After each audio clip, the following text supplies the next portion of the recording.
Segunda de Timoteo 3:10. Ahí vamos a continuar. ¿Se recuerdan recuerdan que en la clase pasada estuvimos hablando sobre la insensatez, ¿verdad? De Janes y Jambres y la insensatez de eh,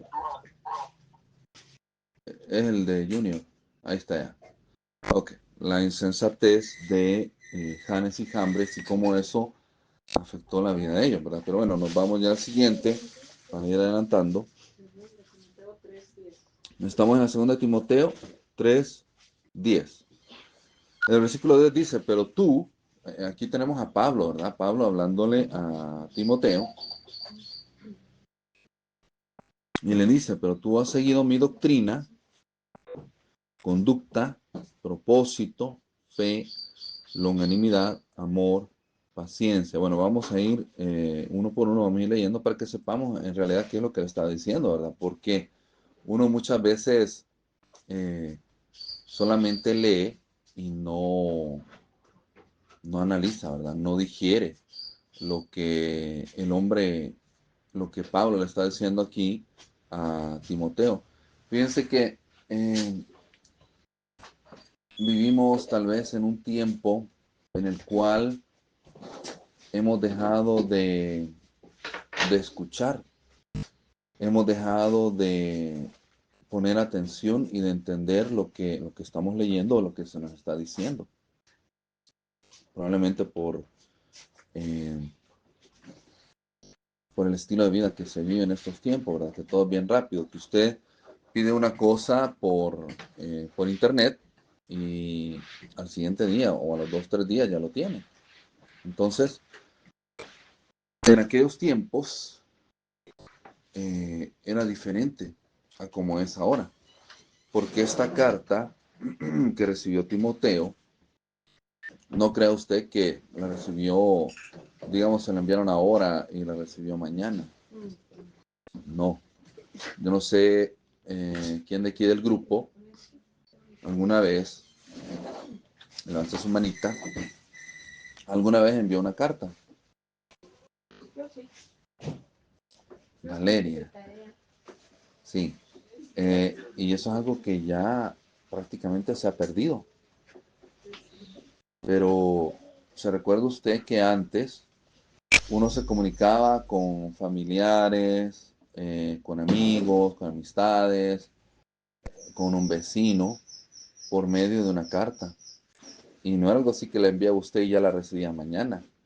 A veces, por ejemplo, hay cartas, no, habían cartas que de aquí para México o para Estados Unidos tardaba 30 días. Recuerdo la primera vez que mi mamá se comunicó con nosotros. Lo hizo por medio de una carta y nosotros recibimos la carta a los 2 meses. Imagínense. Recibimos la carta a los 2 meses de que ella la escribió. Porque en aquel tiempo, cuando ella se fue para Estados Unidos, no había WhatsApp, no había una comunicación directa, digamos. No teníamos celular, nosotros no teníamos ni teléfono en casa. Entonces, incluso la carta no la trajo el correo aquí a la casa, sino que la trajo una persona. Porque resulta que mi mamá no se sabía la dirección de donde vivió ella y donde estábamos nosotros. Entonces, ¿por qué le digo esto? Muchas veces nosotros le pedimos a Dios algo, cualquier petición que usted tenga, ¿verdad? Sea la petición que sea. Y queremos que sea como el correo actual o como el WhatsApp, que sea algo instantáneo. Anteriormente, en estos tiempos, en los tiempos de Pablo, en los tiempos de Abraham, de Isaac, de Jacob, las personas no vivían un estrés del tiempo. Ellos pedían, pero no era algo así como que decían, bueno, aquí me dijeron que dentro de 3 a 5 días iba a recibir, que era envío gratis si yo hacía el pedido y me lo enviaran de 3 a 5 días, pero que si lo quería el día siguiente tenía que pagar tanto. entonces al día siguiente me viene. No, sino que hay algo, y lo digo porque ya vamos a esa parte. Lo digo por esto, porque Pablo aquí le expresa a Timoteo, que ya dije, ¿verdad? Que no fue algo que se la escribió ahora y la recibió mañana Timoteo, sino que se tardó algo. Podríamos decir unos 2 meses, 3 meses en recibir esa carta. Y aún era el tiempo de Dios. Entonces viene Pablo y le dice a Timoteo, bueno, Timoteo, tú has seguido mi doctrina.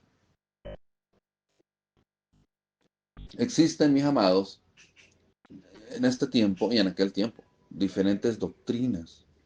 Por ejemplo, eh, los católicos tienen una doctrina, los testigos de Jehová tienen otra doctrina, los mormones tienen otra doctrina. Vamos a poner una diferencia entre esas doctrinas. La doctrina del católico es creer ciegamente en las estatuas, pedir, orar, rezar, los tocan y esperan un milagro de las estatuas, del yeso, del mármol, de la madera, de la piedra, de lo que sea. Esa es la doctrina católica. La doctrina de los testigos de Jehová es que no hay un cielo, sino que todos los escogidos van a ir a un paraíso. La doctrina de los mormones es que Jesucristo vino a América y se le presentó a una persona y este señor de apellido Smith recibió unas tablas de oro por parte de un ángel. Entonces la doctrina de ellos está basada en su profeta, que en este caso sería este señor Smith, que encontró estas tablas de oro allá en Estados Unidos donde estaba escrito una Biblia, ¿verdad? La que leen ellos. Entonces esas son las diferentes doctrinas. En el caso de Timoteo, él seguía la doctrina que aprendió de Pablo. Ojo, Pablo, presta atención a lo que le voy a decir por favor. Esto es muy importante, lo que le voy a decir ahorita. Escucha, por favor, porque aquí es donde nacen muchas confusiones y donde muchas personas tienden a descarriarse o a hacer cosas que no deben de hacer. Escucha y presta atención a lo que le voy a decir. Pablo, oiga bien lo que le voy a decir, Pablo no estuvo con Jesucristo durante los 3 años y medio de el ministerio de Jesucristo. Él no recibió, oiga bien, no recibió la doctrina de Jesucristo directamente como lo hicieron los 12 apóstoles. ¿Ok? ¿Se entiende? Pablo, oiga bien, Pablo no fue discípulo de Jesucristo. Pablo no fue adoctrinado por Jesucristo. Pablo fue adoctrinado por los maestros de aquel tiempo, que eran los judíos, eran los sacerdotes judíos. Los sacerdotes judíos fueron los que adoctrinaron a Pablo. No fue Jesucristo. Presta atención. Escuche bien, por favor. Pero resulta que Pablo, si usted, ¿quién ya leyó el libro de Hechos? Levante su manita, por favor. ¿El libro de Hechos? ¿Ya leyeron? Ok. ¿O ya lo escucharon? Bueno, pero resulta que Pablo se presentó delante de los élderes o delante de los ancianos, que en este caso eran los apóstoles, que habían recibido la doctrina directamente de Jesucristo. Ellos sí recibieron la doctrina de Jesucristo directamente. Pues resulta que ellos aprobaron, sí aprobaron a Pablo, pero les voy a decir aquí la razón por la cual los discípulos, los que sí recibieron la doctrina de Jesucristo directamente, aprobaron a Pablo. La razón es la siguiente.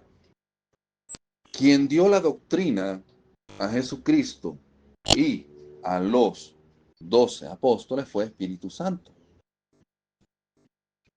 Pablo, podemos leer ahí en el libro de Hechos, Pablo recibió a Espíritu Santo. Pablo fue bautizado y recibió a Espíritu Santo. Entonces, quien enseñó la doctrina a aquellos, también le enseñó la doctrina a Pablo. Ahora, hay digamos, como una diferencia o hay un plus, vamos a decir así, un extra, entre Pablo y los 12 apóstoles. Y es la siguiente. Ninguno de los 12 apóstoles era letrado. Ninguno. Escucha, presta atención a lo que le voy a decir. Preste, por favor, atención a esto. Ninguno de los apóstoles era letrado. Entonces, su confianza de cualquier cosa que le dijeran estaban en su rabino, que en este caso era Yeshua, o Jesucristo, ¿verdad? Gloria a Dios. No cuestionaron, no preguntaron, no analizaron, no fueron en oposición a lo que Jesucristo decía, porque ellos no venían letrados, ¿entienden? No chocaba con nada. Todo lo que Yeshua les decía a los 12 apóstoles, para ellos era verdad. Entonces ellos venían sin nada y tenían que apoyarse ¿en quién? En Espíritu Santo. Viene Pablo que recibió el conocimiento de todos los sacerdotes, porque él dice que fue creado a los pies de Gamaliel, que era un sacerdote, que era un letrado, era una persona que era un judío, ¿verdad? Que había leído la Torá, no la Biblia, ¿verdad? La Biblia no existía, no vamos a engañar al público ni a ustedes. No leyó la Biblia, eso no existía en aquel tiempo. Él leyó la Torá, el Pentateuco, más los profetas. Y esa era la base de la enseñanza para ellos. Entonces viene Pablo con el conocimiento que le dio Gamaliel, que aprendió de los sacerdotes, no de los profetas, de los sacerdotes, que fue la ley, y viene y se presenta el Espíritu Santo, quien dio la doctrina a aquellos. Entonces, en el caso de Pablo, él tuvo que renovar su mente y empezar a confiar enteramente en lo que le estaba diciendo el Espíritu Santo. Entonces, al final, tanto los apóstoles como Pablo se apoyaron no en el conocimiento, sino en lo que el Espíritu Santo le estaba diciendo. Entonces, de esa misma forma, todos tienen la misma doctrina. Escuche bien lo que le voy a decir ahorita, por favor, por lo que le dije anteriormente. Entonces, el mismo Espíritu Santo que le dio la doctrina a Jesucristo, a los apóstoles, a Pablo. Pablo que, yo quiero resaltar esto, Pablo que no fue discípulo de Jesucristo, Pablo que no estuvo como discípulo de Jesucristo, pero que Pablo escribió todas las cartas que están en el Nuevo Testamento, las 12 cartas que están en el Nuevo Testamento y que usted y yo las leemos y que usted y yo las usamos, y Pablo no estuvo con Jesucristo durante los 3 años y medio, pero recibimos la doctrina de Pablo. Entonces, ahora dicen, en este tiempo, que no hay apóstoles, que los únicos apóstoles fueron los 12 que estuvieron con Jesucristo. Pero los demás apóstoles conocen a Pablo, reconocen a Pablo como un apóstol, ¿verdad? Sin que él hubiera estado con Jesucristo. Y se reconoce porque tiene a Espíritu Santo. Entonces, la doctrina que nosotros recibimos actualmente en este tiempo, aunque no estuvimos ni con Jesucristo, ni fuimos parte de los 12 apóstoles primeros, ni estuvimos con Pablo, ni fuimos parte de su doctrina, la recibimos a través de la Biblia, y Espíritu Santo nos enseña, nos dirige. Entonces, mientras usted obedezca al Espíritu Santo, usted va a estar en la doctrina de los apóstoles. Mientras usted obedezca al Espíritu Santo, a Dios, la guianza, la enseñanza en el camino donde Él lo trajo, usted va a estar bajo la enseñanza de los apóstoles y bajo la enseñanza de Pablo y bajo la enseñanza y la doctrina de Jesucristo. Ahora, presta atención. ¿Será que la doctrina de los apóstoles, que la doctrina de Jesucristo, que la doctrina del Espíritu Santo, que la doctrina de Pablo nos enseña mientras nosotros leemos el Nuevo Testamento y las cartas, que debemos de adorar imágenes o hincarnos delante de imágenes? Analice, piense y contraste lo que le digo con lo que está escrito. Si ya leyó la Biblia, ¿verdad? O ya la escuchó. Nos enseña Jesucristo, nos enseñan los apóstoles, nos enseñan Pablo, que debemos de adorar a las imágenes o hincarnos delante de un pedazo de yeso o de madera o de cemento. No, ¿verdad que no? Entonces, ¿será esa una doctrina del Espíritu Santo? ¿Será eso una doctrina de Jesucristo? ¿Será eso una doctrina del reino? No, ¿verdad? No. ¿Por qué? Porque no nos lo enseña ni Jesucristo, ni Espíritu Santo, ni Pablo. Vamos con la otra doctrina. ¿Será que la Biblia, será que Pablo, será que Jesucristo nos prometió a nosotros o promete a todas las personas que son buenas que cuando mueran van a ir a un paraíso? ¿Es esa la promesa o es esa la doctrina de Jesucristo? No, ¿verdad? Ya lo leímos. Lo leímos. Eso fue el año pasado que estábamos en el seminario y leímos y entendimos que la promesa de Jesucristo es que nosotros vamos a ir al cielo, ¿verdad? Y luego del cielo la nueva Jerusalén va a descender a una nueva tierra, pero que no es el paraíso, ¿verdad? Sino que es una nueva tierra. Entonces, ¿será que los católicos están en la doctrina de Jesucristo y la de Pablo? No. ¿Los testigos de Jehová estarán en la doctrina de Pablo y de Jesucristo? Tampoco. Ahí cada uno de estos fundadores de estas doctrinas tomaron cosas a su conveniencia y desviaron su camino, dejaron de escuchar a Dios, dejaron de escuchar al Espíritu Santo y se desviaron por la concupiscencia de ellos, dejaron de ser ungidos y guiados por Dios y permitieron que su sabiduría, la sabiduría humana, se interpusiera entre Dios y ellos. El alter ego, el orgullo del hombre, el querer llenarse de conocimiento, el querer o el haberse llenado de conocimiento hizo que estas personas cruzaran cables y se apartaran del camino. Vamos ahora con la siguiente, los mormones. Los mormones es la doctrina más reciente que existe. Y como ya les dije en el caso de ellos, dicen que Jesucristo vino para acá también y ellos se bautizan por los muertos. Parte de su doctrina también es que no hay que santificarse. Ahora, si nos vamos a la doctrina de Jesucristo, de los apóstoles y de Pablo, ¿será que nos enseñan ellos a no santificarnos, que no es pecado tomar, que no es pecado andar de fiesta, que no es pecado, que no tenemos que bautizarnos en el nombre de Jesucristo, sino de los muertos y todo lo que es la doctrina de ellos? ¿Será que va acorde a la doctrina de Espíritu Santo o no? Tampoco, ¿verdad? Bueno, entonces tenemos ahí puntos que cuando ya conocemos la Biblia podemos analizar si una doctrina es realmente del reino de los cielos o no. ¿Entienden? Ahora, quiero decirle lo siguiente. ¿Se acuerda lo que yo le dije? Que los discípulos o los 12 primeros apóstoles, por no haber tenido letras, recibieron lo que Jesucristo les dijo como pleno y verdadero. Bueno, pues quiero decirles que ese mismo fenómeno sucede en el día de ahora.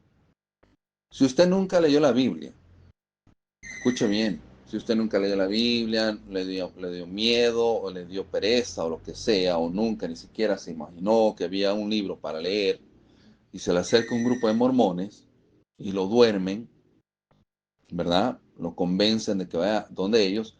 Para usted esa doctrina va a ser la única cierta y verdadera porque fue lo primero que recibió. Y lo va a defender a capa y espada. Lo mismo con los católicos, lo mismo con los testigos de Jehová, etcétera, etcétera. Lo primero que se recibe como cierto, como verdadero, y lo defiende a capa y espada, esté o no correcto. Por eso es que Pablo, aquí le dice a Timoteo, que ha seguido su doctrina, no otra doctrina. Y cuando hablamos de doctrina, perdón, me refiero a eso, ¿verdad? A los principios, a los rudimentos del reino de los cielos, que están en el arrepentimiento, bautizarse en agua, bautizarse en espíritu, confesar los pecados, eh, apartarse para Dios, vivir en santidad para Él, renovar la mente. Esos son los rudimentos, o sea, lo más básico, ¿verdad? Ya de ahí lo demás, pues viene la gloria de Dios. Pero entonces, Timoteo sí siguió la doctrina de Pablo. Entonces, dice, pero tú has sido mi doctrina, conducta. Al parecer, y de acuerdo a la enseñanza de Pablo, nosotros tenemos que tener un tipo de conducta, ¿verdad? Lo que podríamos decir ahora en este tiempo, un testimonio de cómo nos comportamos, y ya se lo he dicho otras veces, cómo nos comportamos nosotros delante de Dios, cómo nos comportamos nosotros delante de nuestra familia, delante de los vecinos, delante de la sociedad, y cómo es usted en lo secreto. Para todo ello, nosotros tenemos que tener la misma conducta, ¿verdad? No ser un doble cara, no ser un hipócrita, ser honesto, ser transparente delante de Dios, ser transparente con uno mismo, no querer burlar a Dios, sino ser honesto. Como ya les he dicho, y se lo digo siempre, se lo he dicho antes, se lo digo siempre, Dios ve la intención del corazón. Eso es lo que Dios ve, la intención del corazón. Dios no va a ver su ropa, Dios no va a ver su cuenta de banco, Dios no va a ver su casa, Dios no va a ver si va o no a la iglesia, Dios no va a ver si se peinó, si se bañó, no. Dios ve la intención del corazón. Entonces debemos de tener la misma transparencia, la misma mansedumbre, la misma honestidad en todos lados. ¿Por qué? Dios no puede ser burlado. Mire, usted puede aparentarle una cosa a las personas, a la gente, al mundo, pero con Dios no podemos vivir de apariencias. Usted puede vivir de apariencias delante de sus vecinos, delante de su familia, delante de sus amigos, que es algo bien común en este tiempo, quiero decirle. Es algo bien común. Si no me cree, vaya ahí a las redes sociales. Ahí va a haber un montón de personas que se toman una selfie con un vaso de Starbucks. Y después arrepentidos de haber comprado un café de $5. ¿Cuánto vale el café? No. Bueno, aquí quién sabe el precio del Starbucks, el vasito. Nadie. Ah, pongámosle $5. O 5 euros. Bueno, 6, 7. Ok, bueno, 7. O digamos alguien que... ¿Quién? ¿Cuánto vale? Yo vi que apareció una mano ahí. No, el hermano Sotero es. No, ¿Cuán- acá cuesta 6, 5 a $6. Ahí está, $6. Aquí vale lo mismo entonces en El Salvador porque como es algo importado, o incluso puede ser más caro porque tienen que pagar un arancel, ¿verdad? Bueno, o ¿qué más les podría decir? O una persona tal vez con un vehículo que lo ha sacado fiado, ¿verdad? O no sé, cualquier cosa que sea para lucir, ¿sí? Entonces, vivimos en una sociedad que vive de apariencias. Y el vivir de apariencias es engañarse a uno mismo, ¿verdad? Yo le enseño a mis niños, yo les digo a ellos, miren, a ustedes que no les importe la opinión de la gente, que no les importe la opinión del mundo. Le voy a decir por qué. Y yo creo que esto es importante decirlo, y a usted también. Yo le quiero decir esto, que a usted no le importa la opinión del mundo. ¿Saben por qué? Porque si usted se viste de rojo para agradar a los rojos, se van a enojar los blancos. Así. Si usted se pone ropa apretada, ajustada, para agradar a los ajustados, eso va a ofender a los que se visten holgados o a los que se visten ropa floja. Si usted se viste semidesnudo, semidesnuda para agradar a los semidesnudos, ¿verdad? Porque está de moda, lo que sea, usted va a desagradar a su familia probablemente, a sus vecinos, a sus amigos o a los compañeros de la iglesia y lo van a criticar o la van a criticar. Si usted viene y se compró vamos a decir que tal vez sí tiene las posibilidades, ¿verdad? Y se compró su vasito de Starbucks de 7 euros o de 7 dólares, ¿sí? Va a haber más de alguno que va a decir, no hombre, esos 7 dólares mejor se los hubiera dado a los pobres o le hubiera ayudado a algún necesitado, ¿entiende? Entonces, no es correcto vivir de apariencias, no es correcto querer agradar al mundo. Usted agrade a Dios, aunque desagrade al mundo. Si quiere agradar a alguien, agrade a Dios y ya sabe cómo.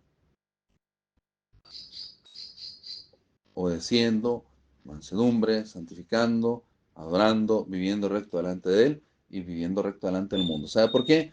Porque si usted quiere agradar a la gente, créame, usted se va a frustrar, se va a estresar, no va a agradar a nadie. ¿Sí? Entonces, mantenga una conducta recta delante de Dios y no hay que vivir de apariencias, ni queriendo agradar a nadie, porque usted no va a agradar a nadie. ¿Se quiere desvivir por agradar a alguien? Desvívase por agradar a Dios. De Él sí va a recibir recompensa. Desvívase por vivir para Dios. Desvívase por obedecerle a Dios. Desvívase por adorar a Dios. Desvívase por vivir para Dios. De ahí sí va a recibir recompensa. ¿Ok? Entonces debemos de tener una conducta o una manera de vivir en todos lados igual. Propósito, dice. Una vez o tal vez hay alguna vez en la vida de las personas, ya sea en la adolescencia o mientras son adultos, o incluso algunos en la vejez, que entran en en el cuestionamiento o en la duda de cuál es el propósito de ellos en esta vida. Y empiezan con los pensamientos carnales o los pensamientos del mundo, los pensamientos del diablo, con eso de que, bueno, ¿cuál es el propósito de mi vida? No tengo hijos, no tengo trabajo, no tengo carro, comparándose con otros. No, no estoy, tal vez voy a morir sola o solo. ¿Cuál es el propósito de mí en la vida? ¿Cuál es mi propósito? Y muchos terminan suicidándose cuando no entienden la vida de ellos y la comparan con los demás. Eso es una parte que opuse. Usted puede poner la que usted crea. Digamos, no he hecho mi primer millón de dólares o no he hecho mis primeros millones de dólares. ¿Cuál es el propósito de mi vida? ¿Por qué estoy acá? No tengo una carrera, no soy abogado, no soy astronauta, no soy piloto aviador, pero tampoco soy pastor, o tampoco soy apóstol o profeta. No tengo una carrera, no soy presidente, no aporto nada a la sociedad. Tanta cuestión, tanto pensamiento que puede venir en su cabeza para terminar en preguntarse cuál es mi propósito en esta vida. Muchas personas se acercan a la iglesia porque no saben cuál es el propósito de ellos en esta vida. Otros se alejan de la iglesia porque no encuentran su propósito en la iglesia o en la religión. Algunos se meten a la religión cristiana y terminan siendo budistas, terminan siendo musulmanes, terminan siendo drug dealers, terminan siendo prostitutas o terminan como drogadictos porque no encontraron su propósito en la iglesia. Por lo contrario, hay personas que son drogadictos, son drug dealers, son asesinos y como no encontraron su propósito en el mundo, en el camino que llevaban, se hacen cristianos y ahí encuentran su propósito, ¿sí? Por el contrario, o por otra parte, o por otro ángulo, por otra perspectiva, hay personas que se alejan de Dios porque no saben cuál es su propósito. Hay muchos que, y fíjense que eso lo he escuchado en esta semana, ya más de uno me lo dijo, hay muchas personas que al no saber o entender su propósito en el reino, escuche bien lo que le voy a decir, por favor. Hay muchas personas que al no entender su propósito en el reino, porque a los que me voy a referir son cristianos. Ahí hay mucha gente que al no entender su propósito en el reino, tienen miedo a morir solos. Escuche bien. Se lo digo porque ya he oído de varios. Hay personas que quieren mantener una relación a la fuerza porque tienen miedo a morir solos. Esas personas no han entendido aún su propósito en esta vida, su propósito ya en este reino. Mire, ya se lo dije varias veces. Y el año pasado lo dijimos varias veces durante el seminario. Cuando estés uno no tiene que tener miedo a la muerte. La muerte es un paso más, es una cosa más. Y solo vamos a cerrar los ojos aquí un ratito y vamos a despertar allá en el reino de los cielos. Entonces, usted nació solo, usted no nació acompañado. Cuando se muera se va a morir solo. No se va a morir con su familia, ni con su marido, ni con su mujer, ni con los amigos, ni con el perro, ni con el gato. Usted va a morir solo. Cuando usted esté delante del trono de Dios y usted esté siendo juzgado, no va a ser juzgado de forma colectiva. Cuando usted esté siendo juzgado no va a haber marido, no va a haber mujer, no van a haber hijos, no va a haber novio o novia, no va a haber mascota, no va a haber amigos, no va a haber vecinos. Entonces, usted no tiene por qué preocuparse si va a morir solo o no. Esa no debería de ser su preocupación. Porque si le preocupa que si se va a morir solo, entonces también preocúpese porque va a ser juzgado solo. ¿Entiende? Entonces es un mal enfoque. ¿Cuál es nuestro propósito? ¿Cuál es el propósito suyo? ¿Cuál es el propósito mío aquí en la tierra? ¿Para qué estoy yo aquí? ¿Cuál es mi razón de existir? La razón de existir suya es que Dios lo llamó a usted con el tipo de vida que tiene usted, con el tipo de vida que llevó usted, para que jale a las personas al reino de los cielos que están alrededor suyo, que están en el círculo suyo. Es el propósito de Dios.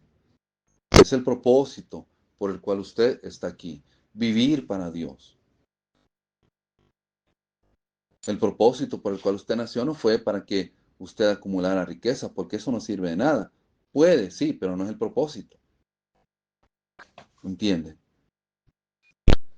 Usted no está aquí porque Dios quiso que usted fuera astronauta, o que usted fuera presidente, o que usted fuera licenciado, doctora o ingeniero. Ese no es el propósito por el cual usted está aquí en este mundo. Y si no existieran las carreras, ¿cuál sería el propósito entonces? Si no existieran las presidencias, si no existiera el dinero, entonces ¿cuál sería el propósito? Todas esas son distracciones, quiero decirle. Todas esas son distracciones y son pensamientos y son acciones y son cosas que vienen a ocasionar que una persona caiga en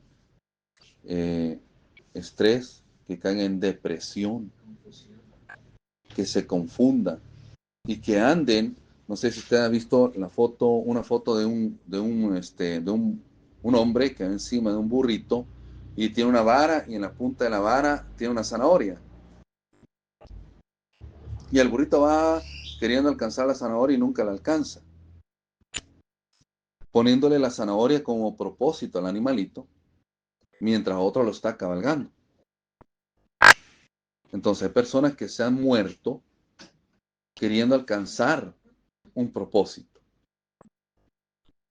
queriendo ser aceptados por la sociedad, por su familia, y murieron así, mientras otro lo cabalgaba. Entonces, si usted tiene cualquier propósito, analice, vea arriba de usted, vea atrás de usted a ver quién lo está cabalgando. Será un demonio, será un principado, será un gobernador que está encima de usted, poniéndole una distracción delante suyo, para que usted gaste toda su vida con un propósito que no lo va a llevar a ningún lado.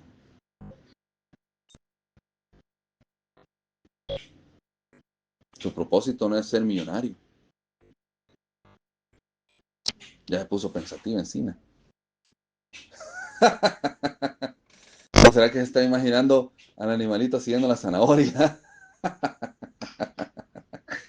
estaba escribiendo, estaba viendo, ver quién nos gobierna para distraernos, estaba ahí reflexionando un poco, por eso me he quedado. Sí. ¿Sabes? Que a veces a mí personalmente me pasa, me despisto, entonces es como, a ver, pues por eso me lo he apuntado. Eso, muy bien, excelente. Entonces, todas esas son distracciones que nos alejan de nuestro verdadero propósito, del único propósito o de lo único que usted se proponga en la vida para alcanzar en realidad y del cual usted sí va a recibir recompensa, es en el propósito de vivir para Dios, adorar a Dios, acercarse a Dios, escuchar a Dios, santificarse y apartarse para Él, vivir para Dios en todo tiempo. De ahí sí va a recibir recompensa. Todas las demás cosas son distracciones. Estamos a... ¿Quiero ver qué fecha es hoy?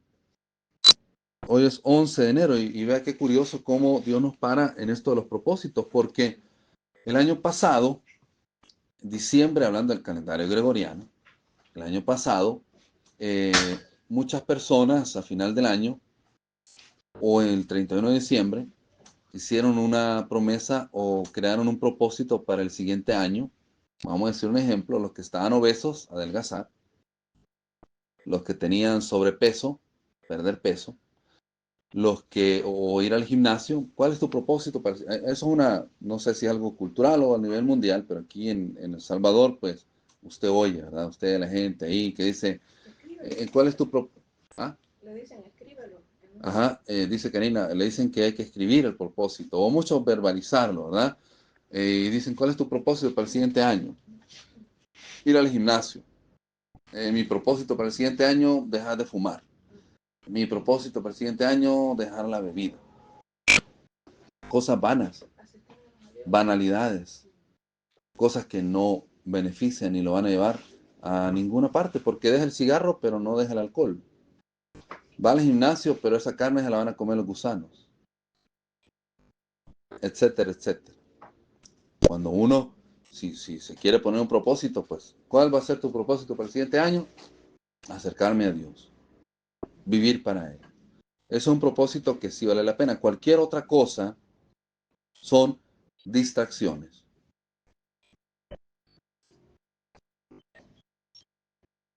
Por eso, y ya esto, pues, digamos, Jesucristo o la Biblia lo dice de otra forma, que es que debemos de buscar el reino de los cielos y todo lo demás será añadidura. O sea, diciéndonos Jesucristo a nosotros que nuestro propósito en nuestra vida, nuestra meta, lo que nosotros deberíamos de ponernos como sueño, anhelo, deseo, propósito de querer alcanzar, debería ser el reino de los cielos. Y todo lo demás será añadidura. Entonces la doctrina del mundo enseña que usted tenga el propósito de ser abogado, de ser ingeniero, de ser doctor, y al ser usted ingeniero, doctor, abogado, lo que sea, su carrera le va a dar a usted todo lo demás, la añadidura, casa, carro, etcétera, etcétera. Entonces Dios nos dice que nosotros debemos de buscar el reino de los cielos y todo lo demás vendrá por añadidura. O sea, todas las distracciones o todo lo que la gente quiere seguir en vano va a venir por añadidura. Entonces, la doctrina de Jesucristo del reino de los cielos nos enseña a buscarlo a Él. Que nuestro propósito para este año, nuestro propósito para el siguiente año y para toda la vida, lo que nos resta de vida en este plano, sea el seguir a Dios, vivir para Él. No distraernos en cualquier otro propósito, porque es una banalidad. Y al distraerse usted en cualquier otro propósito, le puede dar hasta depresión porque no lo va a alcanzar. Se va a frustrar, se va a estresar, le va a quitar el sueño, porque incluso se va a ir a acostar pensando en ese propósito, o cómo o va a ver si lo puede manipular o controlar, o ver qué es lo que hace para poder alcanzarlo. Le va a quitar el sueño. Entonces, el buscar a Dios, el buscar el reino de los cielos, no créeme, no le va a quitar el sueño. ¿Amén? Bueno, seguimos. Entonces dice conducta, propósito, ¿verdad? Fe, fe. La fe, mis amados, dice el versículo que la fe es la convicción de lo que es la certeza de lo que se espera, la convicción de lo que no se ve. La fe es la certeza de lo que se espera y la convicción de lo que no se ve. La certeza de lo que se espera, la convicción de lo que no se ve. Poniéndolo en otras palabras. La fe, mis amados, es que usted no lo tiene, pero sabe que lo va a recibir. Usted no tiene Espíritu Santo, pero sabe que lo va a recibir. Usted no tiene el don de lenguas, pero sabe que lo va a recibir. Usted no tiene el don de sanidad, pero sabe que lo va a recibir. Usted no tiene, porque estamos hablando de los propósitos en Dios, ¿verdad? Ya sé, aquí vengo yo y le digo a usted, usted no tiene la casa, pero la va a recibir. Ya le estoy cambiando a usted el cassette y le estoy cambiando a usted el propósito para que de ahora en adelante entonces su propósito no sea el reino de los cielos, sino una casa. Entonces ahí usted va a caer en una banalidad. ¿Entiende? El propósito de usted no es realmente como el mundo, ¿verdad? Tener una carrera o una propiedad. Eso no debería ser el propósito, porque pues si ya se acercó para acá, su propósito debería de ser tener un terreno en el reino de los cielos. Ahí anda Karina cantando, ¿cómo es la del Solarbo?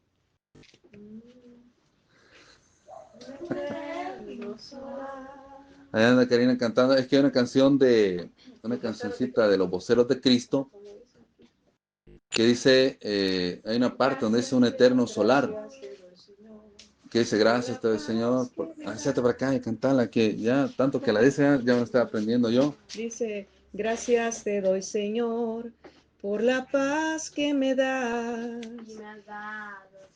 y me has dado también un eterno solar. Pero la letra original no dice un eterno solar, sino que la letra original dice otra cosa. ¿Un eterno qué? Solaz. Solaz, creo yo. Sí. Entonces, aquí en El Salvador, un solar es un terrenito, un terreno. Aquí se mide por solar, el otro es manzana, acre. Entonces, un solar es una porción de tierra de, yo creo, de 10 por 20 metros, algo así. Entonces, Karina le cambió esa frasecita, esa palabrita, y dice, me ha dado un eterno solar, el de allá de arriba, ¿verdad? Entonces, ese debe ser su propósito. Cualquier otra cosa va a ser una distracción para su vida. Bueno, seguimos, ¿verdad? Entonces la fe, ¿verdad? Volviendo a la fe, es eso, ¿verdad? Tener nuestra confianza en Dios y esperar lo que no tener la convicción de que vamos a recibir lo que Él nos ha prometido. Y las arras de que el cielo existe o de la salvación existe es Espíritu Santo. Él es como el adelanto, ¿verdad?, de la promesa del reino de los cielos. Seguimos. La siguiente es longanimidad. Fíjense que esta palabra, longanimidad, tiene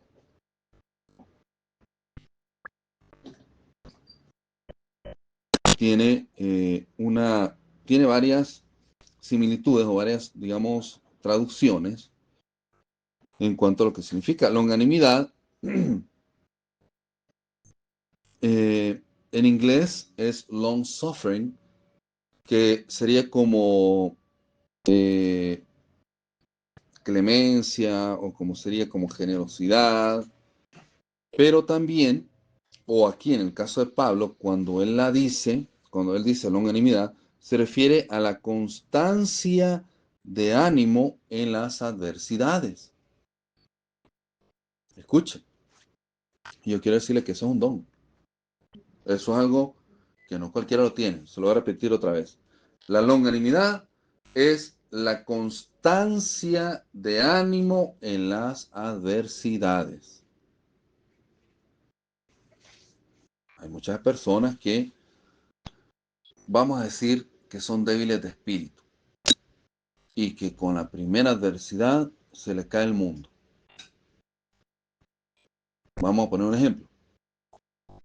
Hay adolescentes, y digo adolescentes porque vamos a hablar de la generación de cristal de este tiempo, de esta era, de esta época, e incluso antes, durante mi época, que un no hacía que se le cayera el mundo a cualquiera. Vamos a decir un ejemplo. Van en el mall o en el centro comercial y el hijo de repente ve un videojuego, ¿va? Vamos a decir así, un videojuego. Y le dice al papá, papá, cómprame ese videojuego. Y viene el papá y le dice, no. Se le cayó el mundo. Porque esa criatura en su mente sabe que ese videojuego lo tienen todos sus compañeros de la escuela, todos sus vecinos, y que es algo de moda, y que él va a estar fuera de la moda, siguiendo un propósito vano. Y eso va a hacer que le caiga el mundo. Una adversidad va a hacer que le caiga el mundo. Entonces, cuando Pablo habla sobre su constancia de ánimo en las adversidades, no se refiere a que le pidió a Dios un videojuego y Dios no se lo dio instantáneamente.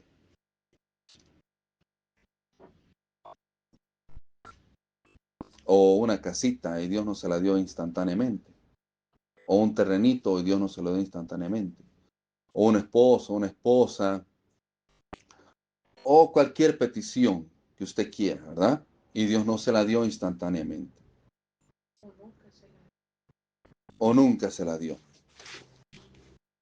Quiero decirle que eso no es una adversidad. Eso no es una adversidad. Eso es una petición de una persona. Eso es algo que no tiene nada que ver con el reino de los cielos. Porque Dios no le dice a usted que ore o que le pida y que el propósito suyo en esta vida es que usted tenga una casa, un terreno o ser millonario, etcétera, etcétera. Ese no es el propósito suyo en esta vida. Ya dijimos eso. Entonces, cuando aquí dice, ¿verdad? Constancia de ánimo en las adversidades, se refiere a cualquier tipo de trampa o cualquier tipo de artimaña que venga de parte del enemigo para que usted caiga de donde usted está, espiritualmente. ¿Ok?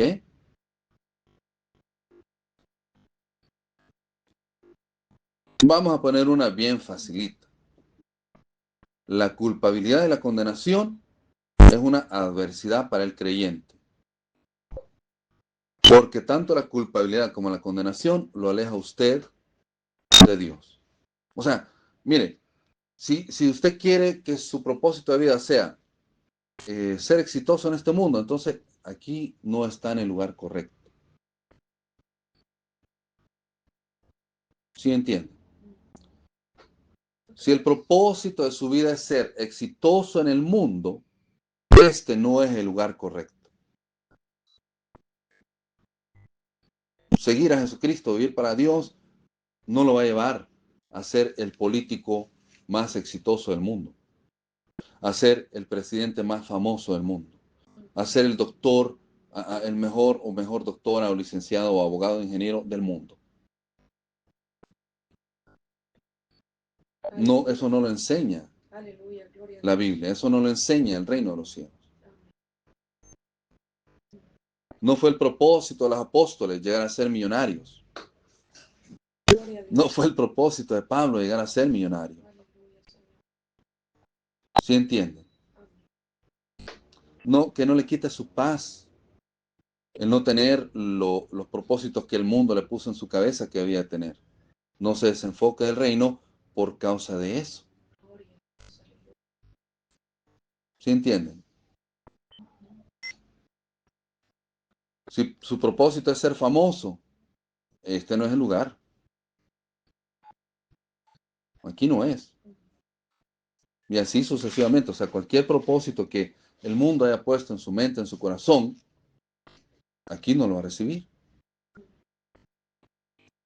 Miren, yo conozco a personas que llevan 20 años con una misma petición y no se aburren y siguen ahí de necios y de obstinados y de rebeldes, digamos, porque se enfrascaron o agarraron un versículo y que es bien famoso, ¿verdad? Un versículo que dice que hay que pedirle a Dios hasta que Él lo conceda, que no hay que aburrirse de pedirle a Dios. Y eso no es así. Mire, cuando usted está a pedir lo mismo, ya Dios no lo está oyendo. Dios no es sordo, o sea, Dios lo oyó la primera vez que usted se lo pidió. ¿Así? La primera vez que usted le pidió algo, Dios lo oyó. No tiene que estar ayunando y llorando por lo mismo. Porque eso lo que va a causar es frustración en su vida y apartarlo del verdadero propósito por el cual Dios lo llamó. ¿Sabe por qué? Por el desánimo. El desánimo por no recibir lo que usted está pidiendo. Vamos a poner un ejemplo. Miren, lo vamos a poner así en facilito. Vamos a decir que una persona tiene 20 años pidiendo una casa. Vamos a poner un ejemplo. Híjole, y ya pasaron 20 años y esta persona no ha recibido su casa. Entonces viene y le da el desánimo. Le da el desánimo y cree o empieza a recibir pensamientos de que Dios no lo oye o no la oye, de que Dios se olvidó de él o de ella y que sigue siendo y estando en el mismo estado en el que vino y en el que estuvo toda su vida. Entonces viene el desánimo, la decepción y lo que sigue es la deserción. Desánimo, decepción y lo que sigue es la deserción. Muchos, hasta este día, se han apartado por causa del desánimo, decepción y llegó la deserción. ¿Por qué? Porque no recibieron el propósito por el cual se acercaron a Dios. Porque no recibieron su petición. ¿Entiende? Sí entiendo. O sea, no sé si usted lo está viendo, pero nosotros no nos hemos acercado a Dios para que Dios nos cumpla los propósitos que Satanás nos ha prometido. Ya. Nosotros nos hemos acercado a Dios para que cumplamos los propósitos por el cual Dios nos ha llamado. Gloria a Dios. A este lado. Entonces, ¿por qué le digo esto? Porque si usted vino con un propósito de tener una casa y todavía no se la ha dado, no se la va a dar y que no sea distracción eso. Y si se la da, pues en su tiempo se la va a dar, pero no permita que la casa se ponga entre Dios y usted.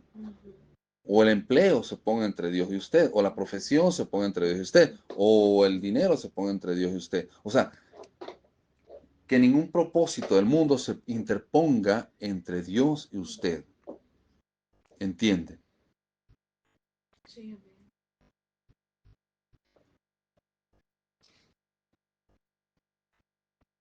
Dios va a cumplir el propósito de Él para su vida. Y no permita que el no recibir su petición lo frustre, porque créame, la frustración va a causar desánimo, decepción y después se va a ir. El desánimo y la decepción va a hacer que usted deje de orar, que deje de leer y últimamente que deje de creer en Dios. Debemos de tener bien claro cuál es nuestro propósito aquí. ¿Entiende? Debemos de tener bien claro también qué es una adversidad o qué es una prueba del diablo. Que usted no reciba su petición es una prueba del diablo. Importantísimo. Ese es usted engañándose usted mismo. Es que también hay doctrinas que así enseñan. ¿Entiende? Ya le dije, una adversidad no es eso. Que usted piensa que es adversidad. Que no reciba su casa, que no reciba su petición, una prueba, digamos, una enfermedad. Eso no viene siendo adversidad. Vamos a poner un ejemplo. Que usted no pueda predicar, eso es una adversidad. Que usted no pueda orar por una persona, eso es una adversidad. Que usted no pueda manifestar el reino porque el mundo o el sistema del mundo se lo impide, eso sí es una adversidad. ¿Sí? Entonces dice Pablo que él tenía longanimidad o él tenía constancia de ánimo en las adversidades. Entonces, que usted le dé depresión porque Dios no respondió su petición, eso no es adversidad. Wow, gloria a Dios. Mire, cuando Pedro fue encarcelado, cuando Pedro fue azotado, él no salió maldiciendo a Dios. Y no dijo, Dios, tú pudiste haber evitado que me dieran estos latigazos. Siendo que esa sí es una adversidad. Pedro salió gozoso de esa adversidad. ¿Se entiende? Pedro salió gozoso, si no me lo cree, léalo, ahí está el libro de Hechos. Pedro salió gozoso de la adversidad, porque para él significaba que su propósito se estaba cumpliendo. Pero quiero que lo mire, por favor. No vemos a un Pedro, no vemos a un Pablo, no vemos a ninguno de los 12 discípulos, no vemos a un Timoteo, no vemos a un Tito, no vemos a un Juan orando por una casa, orando por un terreno, orando por un carro, orando por dinero.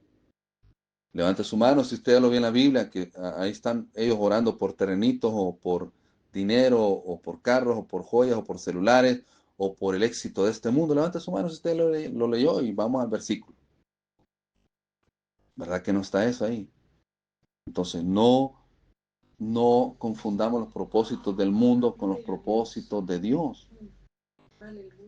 Y no confundamos las adversidades del mundo con las adversidades del reino o las adversidades de las tinieblas. Hay muchas cosas que uno llama tal vez adversidad, pero realmente es una distracción y no es una adversidad. Y es una distracción causada por el mal enfoque del propósito en su vida que usted todavía tiene de la programación del mundo, que usted recibió y que yo recibí y que todos hemos recibido toda nuestra vida.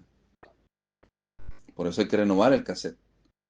Hay que renovar la mente y acoplarla a los pensamientos de Jesucristo. Por eso dice, ¿verdad? Que hay que tomar cautivos todos los pensamientos y volverlos a los pensamientos de Jesucristo. Todo pensamiento a la obediencia de a la obediencia de Jesucristo, ¿verdad? Continuamos. Amor.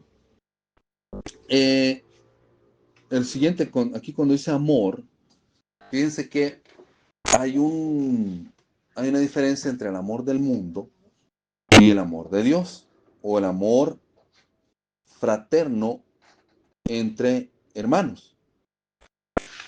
El amor que enseña el mundo tiene que ver con lo carnal y lo sensual. ¿Sí? Así se enseña. El amor del mundo tiene que ver con lo carnal y lo sensual, lo erótico, lo sexual incluso. Entonces, cuando viene una persona del mundo, escuche bien, cuando viene un neófito, o una neófita del mundo para acá, y viene con todo ese pensamiento en su mente, en su corazón, de que el amor que se le puede demostrar tiene que ver con lo sensual, con lo sexual, con lo erótico, con lo carnal. Cuando viene un pastor espiritual, ¿verdad? Y que quiere demostrar un amor de fraternidad, un amor espiritual, un amor del reino a esta persona, a esta mujer, viene el pastor y le dice, te amo, hija, ¿verdad? O te amamos mucho, o te amo mucho, bienvenida aquí a la iglesia, te amo mucho, hija, bienvenida al ministerio, y le da un abrazo. Como la mujer viene del mundo carnal y todo eso, entonces ella viene y se mete a las redes sociales y dice que el pastor es un acosador, que la está acosando sexualmente. ¿Por qué? Porque en su cabecita, lo que ella entiende por amor, todo tiene que ver con sexo, sensualidad, erotismo y todo lo que ya dijimos. Cuando en realidad el pastor le está dando la bienvenida y le está hablando con un amor fraternal. Por el contrario, ¿verdad? Que un hombre, que un pastor o el líder le diga a otro hombre, te amo, y viene un metido o un nuevo, un amigo, y oye eso, dice, el pastor es homosexual, porque le está diciendo al otro hombre que lo ama, y eso no es correcto. ¿Por qué? Porque el hombre que oyó eso, o la persona que escuchó eso, tiene una definición del amor que tiene que ver, corrompido, que tiene que ver con lo sensual, con lo sexual, con lo carnal, ¿verdad? Entonces, cuando la Biblia habla de amor, no se refiere al sexo, no se refiere a lo sensual, no se refiere a lo carnal, sino que se refiere en sí a el verdadero significado o al verdadero sentimiento del amor, que es algo fraternal.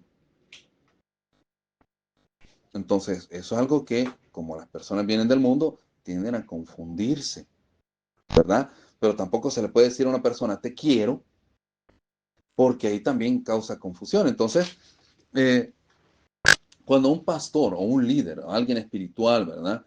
Se acerca a alguien y lo abraza, o le da la mano, o le dice, te amo, que se entienda, ¿verdad?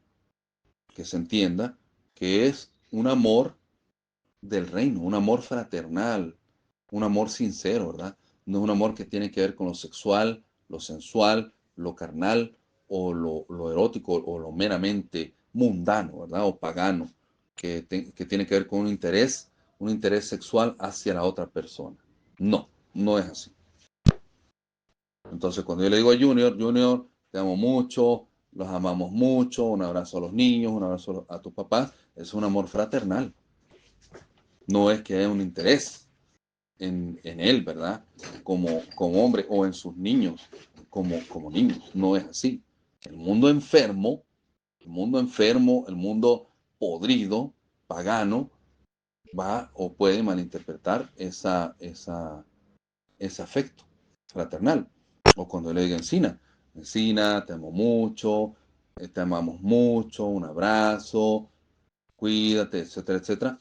No es que yo le esté diciendo que la amo porque estoy interesado sexualmente en ella o cualquier otra cosa, ¿verdad? Sino que es un amor fraternal. Porque yo los veo a todos ustedes con un amor fraternal. No hay ningún interés sexual. No, o sea, no venimos aquí a eso. Esto no se trata de eso, ¿verdad? Entonces, y es un amor, yo quiero decir eso también, que es un amor que no nace realmente de Carlos Rodríguez, del humano, del ser humano, ¿verdad? Sino que es un amor que nosotros hemos recibido de Dios. Y por lo tanto es un amor que expresamos a las personas porque es algo que viene de Dios. Entonces, fíjese bien, eh, cuando nosotros damos un abrazo, es un abrazo sincero, es un abrazo que viene con esa unción de Dios, con ese amor de Dios. Por eso es que se siente diferente al abrazo que se da en el mundo, que es un abrazo que tiene que ver con lo erótico, con lo carnal, con lo sexual. Un abrazo seco, muerto, ¿verdad? Sin afecto del reino, sino que si la persona no se ama a sí misma, pues cómo va a poder amar a otro y cómo va a poder emanar ese amor. En cambio, el amor que viene del reino es un amor que se puede incluso emanar, pero que no tiene ningún interés sexual. Quiero aclarar eso, ¿verdad? Hay que aclararlo para el público y para todas las personas que pueden oír en YouTube, para que se entienda que hay una mala interpretación porque la gente viene del mundo y viene de ver tanta cosa en las novelas, ¿verdad? Las novelas que adoctrinan a las personas, las películas, las redes sociales, las revistas, incluso todo eso, ¿verdad? Que enseña un falso amor, un amor meramente carnal, humano, pagano, podríamos decir, mundano, meramente pagano, y que tiene que ver con la carne. ¿Ok? Eh, Apunta ahí, por favor. Nos vamos a quedar hasta acá, hasta el amor. El que sigue es, voy a poner aquí la paciencia. En eso nos quedamos para la siguiente clase. Amén. No sé si alguien tiene una pregunta, alguna duda, algo que quiera agregar. Maravilloso. ¿Se entendió todo? ¿Sí? Yo veo ahí a Néstor. Ah, sí, se entendió. ¿Está todo bien? Ah, ok. Ok. Bueno, entonces, los amo mucho a todos. Un abrazo, un beso a todos, que no tiene nada que ver con lo sexual, ¿verdad? Sino que es un amor fraternal. Los amo mucho a todos. Un abrazo, un beso. Los amamos mucho. Hasta Karina también. También los amamos y les enviamos un fuerte abrazo a todos. Sí, Los amamos los mucho. amamos mucho y seguimos en contacto.